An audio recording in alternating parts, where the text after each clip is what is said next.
Hi, it's Sandy, and today I'm feeling.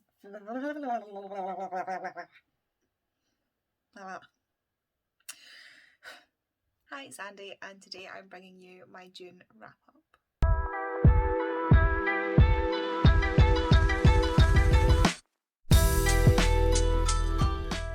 In June, I had a pretty good reading month, then also a bit of a rough month. Let me quickly explain. So, of the, 10 books I had on my TBR for June, 7 are still sitting over there unread. So, it's all good. I still read like 16 books, I think it was. But yeah, I just fell right off my TBR. It just wasn't happening. So yeah, but what I did read, I really enjoyed, and it was a lot of rereads.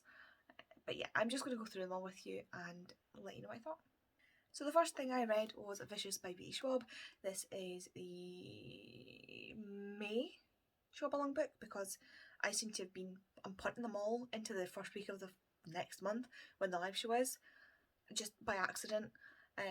But I think it's because I want to read them close to the live show, so I'm not actually picking them up until later on in the month, and then it ends up being the start of the next month. But this has very quickly become one of my favourite V. Schwab books. It is not quite above A Dark Shade of Magic yet, because A Dark Shade of Magic lives rent-free in my head. Like, I'm constantly thinking about A Dark Shade of Magic. I'm not there with this yet, but it is really, really up there.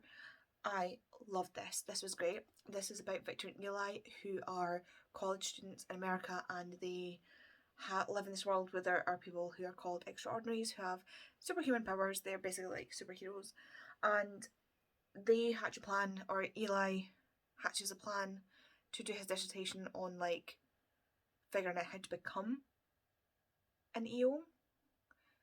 And Victor's like, well, I'm going to be an EO.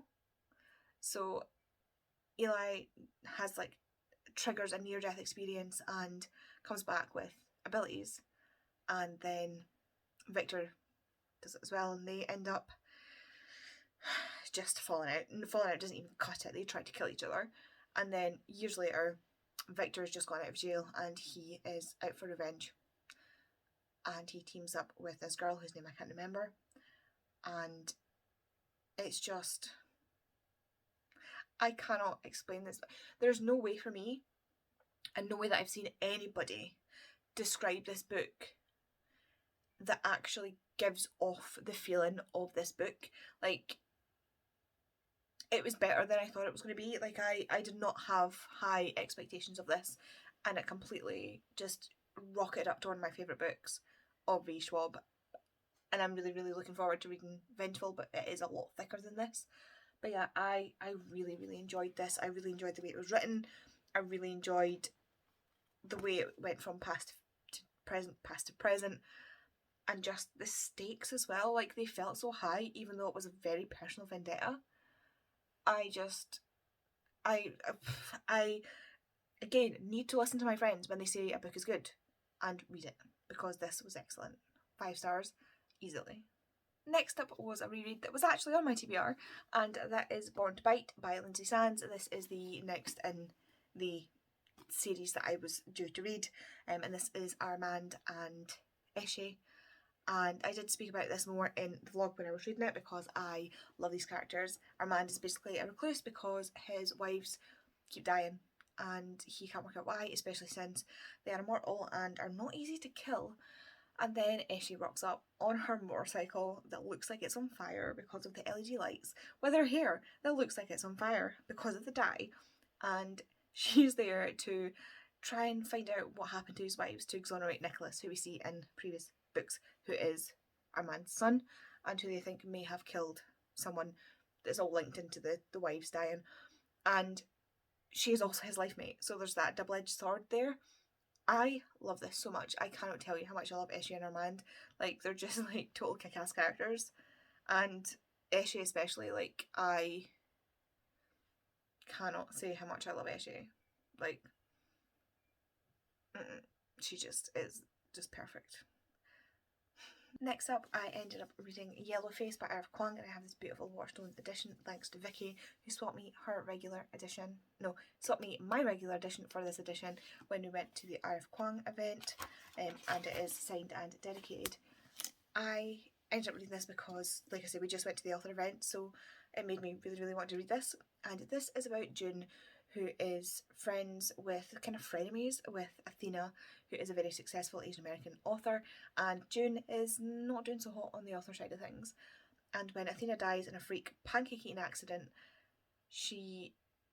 June then steals a manuscript of Athena's about Chinese workers in America during the Second World War, or in Europe in the Second World War, something along those lines, I can't quite remember, and sort of palms it off as her own. She does actually put work into it as well, like it's a really twisted way she's like things work out, and this is kind of like a spoof thriller that looks at race and the way the publishing industry works. It is really a satire of publishing. June also changes her name to Juniper Song being her middle name, Juniper being like a fuller version of her name June, to make it more racially ambiguous about who's written this book. This also goes along with a lot of internal dialogue from June about what she is doing and what she has done, because it's almost like she's trying to convince you and convince herself that she's not doing anything wrong, and the way she's doing that makes you know that she knows that she's done something wrong, and it all starts to spiral out of control, and she kind of descends almost into this, it's not a madness, but like paranoia.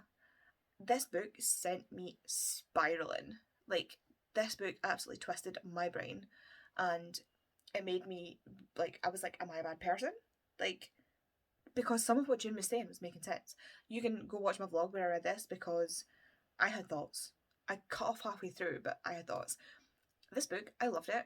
It wasn't my favourite R.F. Kuang, that still sticks with people, but I really, really enjoyed this. The way that it made you think about how people of colour are treated, how women are treated, how women of colour are treated, how the publishing industry treats their authors, and the way that race is construed through narratives that are not just controlled by the author. This book really got me tied up in knots, and I don't know what else to say about it. The next book I read was something I actually read on ebook on Scribd, and that is Down the Rabbit Hole, Curious Adventures and Cautionary Tales of a Former Playboy Bunny by Holly Madison. I was really interested in this book because I used to watch Girls Next Door, or Girls of the Playboy Mansion, depends on where you were, what it was called, and this followed Holly, Bridget and Kendra as the three girlfriends of Hugh Hefner, and this book was a train wreck. I can't even tell you. So she starts the first half of the book kind of telling you about her growing up and how she was victimised and bullied as a child, and then as a teenager, and then when she went to college, and then how she got taken into the Playboy Mansion, and she was bullied and victimised by girls that would call her dumb blonde, that she's stupid because of her big boobs, and all these horrible derogatory things that people would say to her and about her. And that really, like, the women tearing down women, like the competitions that they would get into, all of that, it just made me so mad. Like, the way she was treated, it was just so horrendous. Go on to the next half of the book, where Holly starts describing how victimised and bullied she was by someone who was 19 years old, Kendra, who came into the Playboy house, while in fact Holly was constantly saying how stupid Kendra was and how dumb she was, and that she was just a blonde with big boobs, and every bad thing that someone had said about Holly, she then reiterated about Kendra, and there was no remorse. There was no point at which she said, I understand why I thought these things at the time, but on reflection, I should have done better, and I should be better now. No, she continues this narrative of Holly is the victim, I am the victim, I am the victim, everybody was awful to me, but she's actually, like, really, really awful to Kendra. And even now, when she's written the book, it was written in 2015, she was still, like, discussing Kendra's personal life and Kendra's possible sexual assault, as if she has the right to tell that story, and telling it in a way that Kendra has outright refuted. Like, Kendra has said she doesn't want to talk about it. Kendra has said certain things have not happened, and has said, look, I have a family now, I have 2 young kids, I don't want to discuss this anymore. And Holly just plows right through that with absolutely no respect. She has no respect for anybody. And then she goes on to talk about her friends that she worked with on a show in Vegas, after she came out of the Playboy Mansion, like after a relationship as well with the illusionist guy who was just awful, who I agree was just awful. But then she starts saying these things about her supposed best friends as well, about how she's so much more successful and she's so much better than they are, and it's just her dragging everybody down to make her look great, while also complaining about the people that dragged her down to make them look great. It is the biggest load of hypocritical bull that I have ever read. It is absolutely disgusting the way she talks about other people, and yeah, I just happily slapped that with a 1 star. Next up, I read What's the Tea by Juno Dawson. This is a non-fiction that I got while I was at the Juno Dawson event. Again, it is signed and personalised by Juno herself, and this is kind of like a informal guide to trans youth. It is very much aimed at trans youth and at the families of trans youth that are supporting them, and how they can support them and how we can do better. This is something that I'm really, really interested in, because I don't know anybody personally that's trans. I don't know much about it other than what I can research online, and there's only so much you can learn from passive learning. This is actively from someone who's in the trans community and has experienced a lot of these things, whether it be the way people are treating her, whether it be the health system, the NHS, etc. And sources like this are very, very valuable. I thoroughly enjoyed this. It is such an uplifting, funny, and yet really, really heartfelt book. This is great. If you have a trans youth in your life, get this book. Get it for them, get it for you. Get it just to learn, because this truly was such a good read, and it gave me a lot to think about and a stepping stone on where to go further.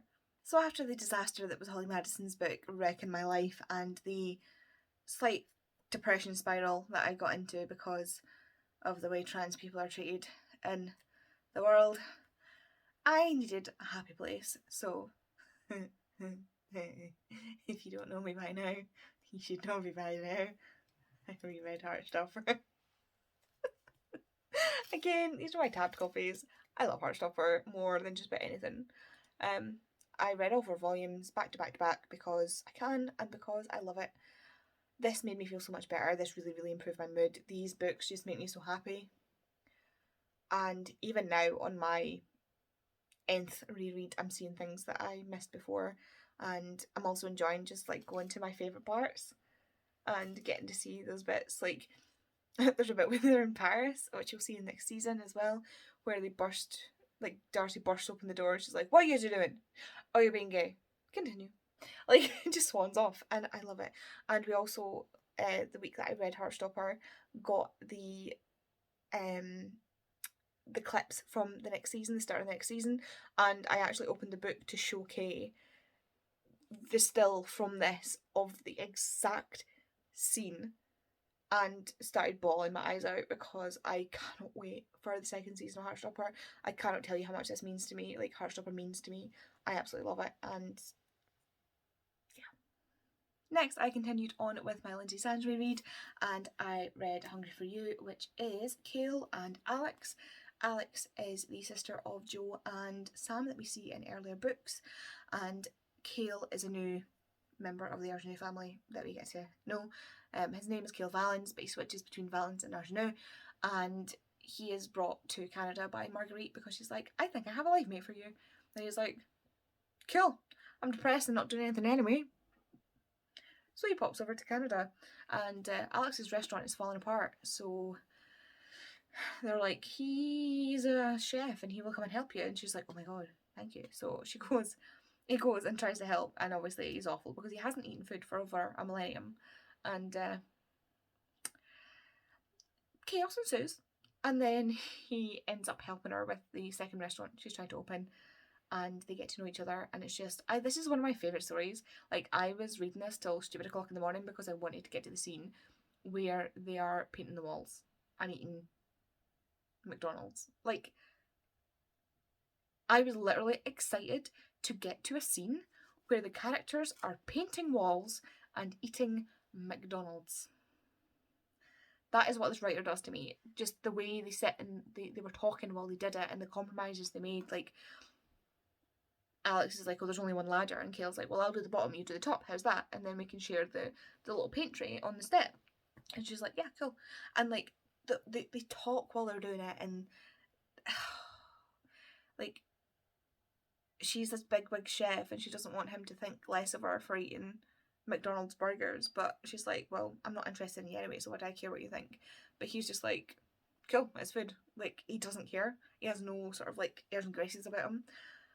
I love these two. I love these two so much, and yeah, I'll just keep going on if I keep going. Then I read the books a little bit out of order, so I jumped onto The Bite Before Christmas. This is meant to come after the next book I'm about to show you, but it is a novella. This is a bind up of The Gift and Home for the Holidays. The Gift being this front bit, which is the Lindsay Sands story, and this is about Teddy Brunswick and Patricia Argenou. I cannot say her name like that. Patricia Argenou. Teddy Brunswick is the police chief of Port Henry, who we meet in multiple books, starting off at the Accidental Vampire, and he is such a character, honestly. I love these two. He's such an old-fashioned character, and he's so funny, and his thought process being in his head is just fantastic from what you see of him from other people's point of view, so you kind of get more of an idea of who he is, and it just makes me giggle. I love it so much, and it was a fast read. Then I picked up The Reluctant Vampire, which is what I should have read before The Bite Before Christmas. So this went back and like Teddy was human again. And I was like, oh yeah, I should have read that first, but I just really needed a short story. This is Drina and Harper. Harper, again, we meet in Port Henry. He goes during the Accidental Vampire to be one of the suitors for Elvie, where Victor and Elvie end up together.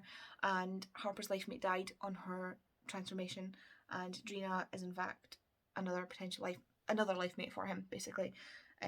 But there's a little bit of a twist that happened with his other life mate that you find out in the end of this book. And yeah, it's really interesting. You get to see more of Stephanie and Stephanie's problem with her ability to, or her inability really to block out thoughts, and the fear that something will happen to her.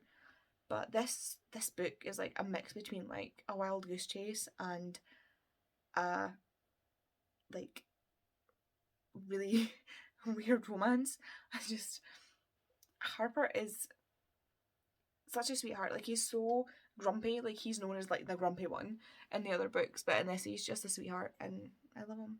Next, I read Under a Vampire Moon by Lindsay Sands. This is the last of the Lindsay Sands books that I read this month. This is about Christian, and he gets a call from Marguerite to say, hey, this place that we're staying is, their band has quit on them with no notice. Can you and your band come and play at this resort? And so Christian goes over, and she's like, oh yeah, and there's this person I want you to meet. And it's like, god damn, she found your life mate. So Christian goes with his band, so he's in a heavy metal band, and he plays violin. I think electric violin in this heavy metal band. And he meets Carol, or Carolyn, and obviously she is his life mate, but she is getting out of this horrible marriage, and she keeps having these weird accidents happen to her, and she's been feeling really, really unwell while being on the holiday, and it's just really suspicious and weird. And Christian's kind of like trying to woo her while also trying to figure out what the heck's going on with this woman. And the twist right at the end is like, I wish there was more pages at the end, because it happens like 10 pages to the end, but the twist in this is just chef's kiss. I love it. I love this twist. This is my favourite twist, and I love the way Carolyn handles it. She's just like, oh, like, she just kind of rolls her eyes and is like, let's go. Like, I love it. I love the way this looks at toxic friendships and toxic relationships and toxic positivity, and the way that women are looked at for being older, because Carolyn's in her 40s. She's only 42, 41, 42, and she thinks Christian is like in his 20s, so she's like, dear God, I'm not going to hang about with him. What will people think? You know, even though she's attracted to him, he's attracted to her. So they also, Gia, Christian's cousin, tells Carolyn that he's gay, so that she won't feel uncomfortable spending time with him, and ensues on like a fake dating thing, so that Julius, his brother, doesn't figure out that he's gay. And yeah, we know the whole time Christian isn't gay. Caroline doesn't, so she's a lot more comfortable with him and gets to know him. And this whole time Christian's like, I do not agree with this, I don't think lying is the best idea, and everybody else is like, no, you need to lie to her, like you can't tell her. So it goes through this whole thing like trying to like skirt round lying to her, so he doesn't actually lie to her, but he just like doesn't, he also doesn't tell her the truth, which I know a lot of people don't like, but like in this situation where you have to tell someone, oh no, I'm not actually 25, I'm actually like 700, I'm actually older than you, or 500 years old, don't worry about it, like I'm older than you, I just look like this because I'm a vampire. You kind of need to lie to people a little bit, just a teeny weeny bit until they're ready to hear it. And the second to last book that I read was In an Absent Dream by Shauna Maguire. This is a book that Tori will be very happy that I read, and even happier to hear that I actually really liked. I thoroughly enjoyed this. This follows Lundy, who we meet in the first book. I think it's called Every Heart a Doorway. And Lundy is, as a child, ends up going through a door in a tree to the Goblin Market. And as she sort of spends time in the Goblin Market, she learns the rules of fair trade and fair value, makes friends, and it kind of pops between, like, she continue, the way the Goblin Market works is it will bring you there, send you back, bring you there, send you back, bring you there, send you back, and then you have to decide whether you're going to stay or not by the time you reach a certain age, and then you can decide to stay one or the other, like your own world or the Goblin Market. But there's always a price to everything. And it turns out as well, Lundy's dad also previously went to the Goblin Market when he was a child, so he knows exactly what's happening and is a bit of a dish about it, to be perfectly honest. But I really enjoyed this. I think this has rocketed up to my favourite Shauna Maguire book, followed by Beneath the Sugar Sky, and then the rest of them kind of just meh so far. But I think this is the fourth one, so I am now looking forward to continuing the series. I've got them all in audiobook and script, so I will be continuing this. They're very short and they're very quick, especially in audio, because I can crank the speed up. But yeah, I am very happy that I read this, very happy that I continued on, because dare I say it, this book was worth slogging through Jack and Jill. And the last book that I read in the month of June, or technically that I'm still reading, is The Kiss Quotient by Helen Huang. This is so good, so fantastic. This is about our main character, Stella, who decides to hire a male escort to teach her how to have sex and how to be in a relationship. And this is like fake dating plus this guy who's got like a heart of, like Magic Mike cinnamon roll with a heart of gold. Like, he is. I've just said on Lisa Sprints that like all book boyfriends are ruined for me since Michael came along. I love him. I said he was like a mix. So far he's like a mix between Jack from Love Theoretically and Fox from Hook, Line and Sinker, and I'm definitely going to finish this book this month. It's currently the 27th, but because I go on holiday next week and I'm getting stressed about getting these videos up, I'm filming this because this is also my 100th book of the year, and I will not be reading any more in June. This is the last book I'm going to read, and I'm getting through it, so I will definitely finish it. You will see my vlogs, full thoughts on this, because I had like an 8-minute gush about the first 100 pages, so yeah, go check out that if you want any further thoughts on it. So that is the end of my June wrap up. So that's 6 months of books, and I finally hit 100 books. 100 books read in 6 months is amazing. Like, it's unreal. Like, this is beyond anything I thought I could ever have done. Normally, like, my yearly goal this year was 100 books, and I've done it in 6 months. And I don't know what happened. I don't know how. I'll be honest, rereading Heartstopper again a couple of times gonna probably help. I'm just gonna say that right now. But yeah, 100 books read in 6 months. My tiny mind is blown. And the fact that I've loved so many of the books that I've read is even better. But yeah, I'm not going to strive for like 200 because I managed to read 100 in 6 months. That's just ridiculous. I think now I'm just going to relax and pick up what I want and see how I got on. So that is my wrap up for June. Please let me know if you've read these books and what you thought of them. Chat to me down below in the comments, and oh, I should start doing the emoji thing a bit more as well. I've been remembering it, but I haven't.